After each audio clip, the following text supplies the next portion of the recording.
آپ یقین کریں کہ میں اتنا میرا دل ہے کہ پبلک یہ خود اپنی آنکھوں سے دیکھے کہ یہ کیا تھا. اب میں آپ کو بتاتا ہوں یہ ہوا کیا. ہوا یہ کہ ہمارا امریکہ میں جو امبیسڈر تھا اس کی ایک ملاقات ہوئی امریکن آفیشل کے ساتھ. اب امریکن آفیشل جو تھا اس کی بس صرف میں تھوڑی سی بات آپ کو بتاتا ہوں کہ اس نے کہا کیا. اس نے پہلے کہا کہ جی عمران خان کو روس نہیں جانا چاہیے تھا. پھر وہ جو کہتا، اور میں یہ چاہتا ہوں آپ قوم ذرا غور سے میری بات سنیں کہ اس نے کہا کیا. کہتا کہ اگر عمران خان اس میں سے بچ جاتا ہے عدم اعتماد سے تو پاکستان کو بڑا مشکل یعنی کانسیکوینسز فیس کرنے پڑیں گے. تکبر دیکھیں کہ اگر عمران خان یعنی سٹنگ پرائم منسٹر اگر وہ نہیں ہٹتا اس میں سے تو پاکستان کو نقصان ہوگا. اور پھر کہتا لیکن اگر وہ ہار جاتا ہے تو پاکستان کو معاف کر دیا جائے گا. یعنی یہ بھی نہیں اس نے کہا کہ اگر وہ نہیں آتا تو جو بھی دوسرا آئے گا پہلے ہم دیکھیں گے وہ کیا کر رہا ہے پھر ہم اس کو معاف کریں گے. نہیں، اس نے کہا جو بھی آئے گا معاف کر دے گا. یعنی کہ اس کو پتا تھا کہ کس نے آنا ہے، کس نے اچکن سلوائی ہوئی ہے، کون تیاری میں بیٹھا ہوا ہے، اسے سب پتا تھا. کہ دیکھیں ہم 22 کروڑ لوگ ہیں. 22 کروڑ لوگوں کے لیے کتنی توہین ہے کہ ایک حکم دے رہا ہے 22 کروڑ لوگوں کے الیکٹڈ سربراہ کو. وہ پتہ نہیں وہ کس کو حکم دے رہا ہے، کیونکہ میں تو چیف ایگزیکٹو ہوں، مجھے نہیں دے رہا. وہ کسی کو کہہ رہا ہے کہ اگر یہ آپ کا پرائم منسٹر بچ جاتا ہے تو آپ کو فیس کرنے پڑیں گے کانسیکوینسز. اور پھر کہتا ہے کہ اگر یہ ہٹ گیا تو معاف کر دیں گے ہم آپ کو. میں صرف آپ کو یہ کہنا چاہتا ہوں کہ میرے پاکستانیوں، اگر ہم نے اس طرح ہی زندگی گزارنی ہے تو ہم اپنے آپ سے سوال پوچھیں کہ ہم آزاد ہوئے کیوں تھے. ہم کیوں 23 مارچ کو سیلیبریٹ کرتے ہیں؟ ہم کیوں جناب 14 اگست کو بڑا جشن بناتے ہیں؟ اگر ہم نے اسی طرح رہنا ہے کہ باہر سے حکم آ رہا ہے کہ جی آپ نے اگر اس کو نہ ہٹایا. اپنی قوم سے یہ کہنا چاہتا ہوں کہ دیکھیں یہ ضروری ہے ہم سب کے لیے فیصلہ کرنا کہ ہم کیا چاہتے ہیں. ہم ایک آزاد قوم بننا چاہتے ہیں، خوددار قوم بن کے رہنا چاہتے ہیں، یا اس طرح کے غلام چاہتے ہیں؟ اور کس طرح کے غلام؟ کیوں ان کو پتا تھا کہ جناب شیروانی سلائی ہوئی ہے شہباز شریف نے؟ اس نے باقاعدہ میسیجنگ کی. اس نے کہا جناب بیگرز آر ناٹ چوزرز. ان کو میسج کہ جی جو مقروض ملک ہوتا ہے اس کو غلامی کرنی پڑتی ہے. Beggars are not choosers. وہ دوسرا ان کا منسٹر بھیجتا ہے جی ہم تو لائف سپورٹ مشین پہ ہیں، تو وہ تو جب امریکہ چاہے بند کرتے، یعنی ہم تو ہیں غلام. پہلے تو ان دونوں سے پوچھو کہ آپ 30 سال سے یہ ساری آپ کی پارٹیز حکومت میں تھی تو کس نے یہ لائف سپورٹ مشین اور یہ مقروض کیا ملک کو؟ یہ کیا 3.5 سال میں ہوا ہے؟ 30 سال سے تو آپ پاور میں بیٹھے ہوئے ہیں. اور آج آپ کہہ رہے ہیں کہ جی کیونکہ جی ہمیں پر قرضے چڑھے ہوئے ہیں تو ہمیں تو غلامی کرنی پڑے گی. تو وہ کیوں یہ کہہ رہے ہیں کہ جی اس کو نکالنا ہے؟ کیا میں نے ان کے غلطی کی ہے؟ کیا جرم کیا ہے؟ اور میں آپ کو بتاتا ہوں جرم کیا ہے. سب سے بڑا جرم یہ ہے کہ انہوں نے ساری پروفائل جب میری دیکھی، اور ان کو پتہ ہے پہلے سے کہ اس نے ڈرون اٹیکس کی مخالفت کی، اس نے عراق وار کی مخالفت کی، اس نے افغانستان مسلسل کہتا رہا کہ یہ ملٹری سلوشن نہیں ہے افغانستان میں، یا یہاں مذاکرات سے بات ختم ہوگی. اس نے ڈرون اٹیکس جب ہوئے یہاں، یہی جو بیگرز آر ناٹ چوزرز یہ اور اس کا بھائی جب پاور میں تھے اور آصف زرداری، تو 400 ڈرون اٹیکس جب پاکستان میں ہوئے تو کس نے بولا؟ کس نے مظاہرے کیے؟ کس نے دھرنے دیے؟ عمران خان نے دیے. تو ان کو سب پتا تھا.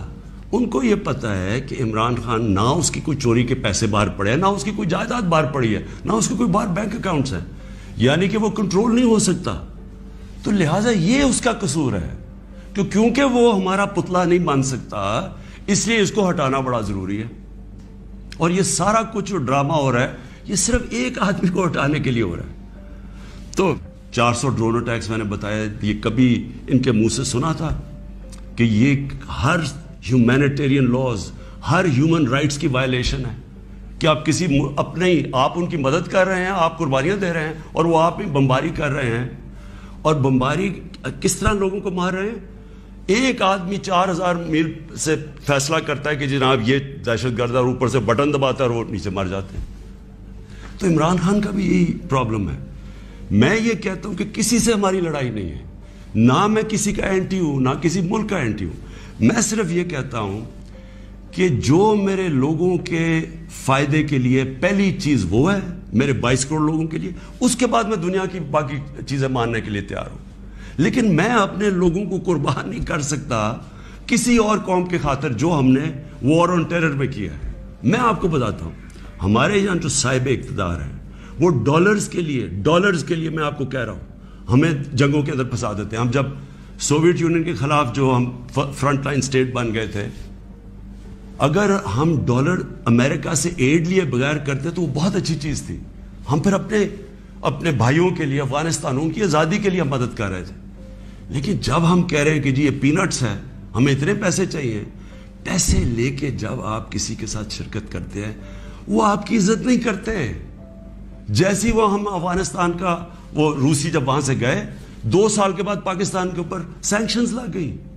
کسی نے نہیں پرواہ کی کہ ہم نے کتنی قربانی دی. 50 لاکھ پاکستان میں ریفیوجیز تھے, کلیشنکوف, سیکٹیرین ٹیررزم, وہ سارا اس کے فور کسی نے نہیں اپریشیٹ کیا کہ جی پاکستان, بلکہ انہوں نے سینکشنز لگا دی کیونکہ وہ ہم تو پیسے دے رہے ہیں, اس لیے کوئی پرواہ نہیں.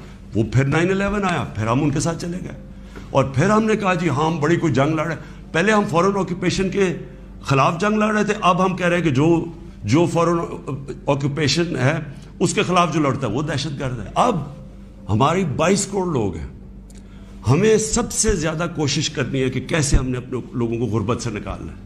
وہ غربت سے ہم تب نکالیں گے جب ہم کسی کانفلکٹ کا حصہ نہ بنیں, جب ہم امن میں شرکت کریں, لیکن جنگ میں کسی کے ساتھ شرکت نہ کریں. اگر کوئی کہے بیسس چاہیے تو نہیں, ہم بیسس دے سکتے کیونکہ ہم پہلے مار کھا چکے ہیں اس میں. اس لیے وہ مجھے افسوس سے کہنا پڑتا ہے کہ ان کو وہ لوگ پسند ہیں جو کہ ان کی ہر بات مانیں گے, جو کہیں گے کہ بیگرز آر ناٹ چوزرز, جو کہیں گے کہ جی پاکستان لائف سپورٹ مشین پہ تو مدد کرو. ان کو اس طرح کے لوگ چاہیے, یعنی جو پہلے سے ہی گرے ہوئے ہوں گے. وہ کہتے ہیں نا وہ طفل کیا گرے جو گھٹنوں کے بل چلے, جو گھٹنوں کے اوپر بیٹھے وہ ان کو پسند ہے. لیکن میں اپنی یوتھ سے آج کہنا چاہتا ہوں کہ دیکھیں, آپ کا مستقبل آپ کے ہاتھ میں ہے, ملک کی ساورنٹی آپ کے ہاتھ میں ہے. اپنی جمہوریت کو, اس کی حفاظت کون کرتا ہے؟ کوئی فوج نہیں کر سکتی جمہوریت کی حفاظت, کوئی باہر سے فورن پاور نہیں کر سکتی. قوم اپنی جمہوریت کی حفاظت کرتی ہے, قوم اپنی ساورنٹی کی حفاظت کرتی ہے. یہ جو ہماری ساورنٹی کے اوپر اٹیک ہوا ہے, میں آج آپ کو کہہ رہا ہوں, آج آپ اس کے اوپر سٹینڈ نہیں لیں گے, آگے سے یہ ہوا کرے گا کہ جو بھی آئے گا نا پاور میں, جو بھی آئے گا وہ پھر سب سے پہلے دیکھے گا کہ جہاں کوئی سپر پاور تو ناراض نہیں ہو رہی, اور وہ پھر وہی کرے گا جو وہ چاہیں گے, کیونکہ اس کو ڈر ہوگا کہ انہوں نے 5, 10, 15 ارب روپیہ خرچ کرنا اور میری کرسی الٹا دینی ہے. جس طرح یہ ہے کہ بیگرز آر ناٹ چوزرز, اسی طرح کے لوگ آئیں گے. ہم امریکہ کو بار بار ان کو سمجھائیں کہ ہم کوئی میں عمران خان اینٹی امریکن نہیں ہے, لیکن ہم نے بڑی بری حالات دیکھے ہوئے ہیں. ہم نے آپ کی ہم کوئی ٹیشو پیپر کی طرح استعمال ہونے والی قوم نہیں ہے کہ آپ استعمال کریں اور پھر پھینک دیں. ہم آپ کے ساتھ جو ایک ورڈ ہوتا ہے میوچلی بینیفٹ, آپ کو بھی جس کا فائدہ ہو ہمیں بھی فائدہ ہو. ون سائیڈڈ ریلیشن شپ کسی سے نہیں چاہیے. کہ دیکھیں, میں تو یہ امپورٹڈ گورنمنٹ کو بالکل تسلیم نہیں کروں گا. میں نکلوں گا اپنی قوم کے اندر. میں تو ہمیشہ میری تو کوئی باپ پولیٹکس میں نہیں تھا, میرا کوئی رشتہ دار یا کوئی میں پولیٹیکل فیملی سے تھا نہیں. میں نے تو شروع کی عوام کے اندر نکل کے, 14 سال مذاق اڑتا رہا, تھوڑے سے لوگ تھے میرے ساتھ, اور کرتے کرتے اللہ کا کرم ہے کہ ایک دن اللہ نے عوام کے دل میری طرف موڑ دیے. اس لیے وہ ہندوستان میں جو بیچارے مسلمانوں کے اوپر آج کل اتنے برے حالات ہیں, وہ انہوں نے بھی ووٹ دی تھی پاکستان کے لیے. انہوں نے اس لیے نہیں دی تھی کہ ہم آ کے ایک امپورٹڈ گورنمنٹ کے نیچے ہم بیٹھ جائیں اور ہم جی حضوری کریں اور ہم کہیں جی ہم تو بیگرز آر ناٹ چوزرز. اس لیے نہیں پاکستان بنا تھا.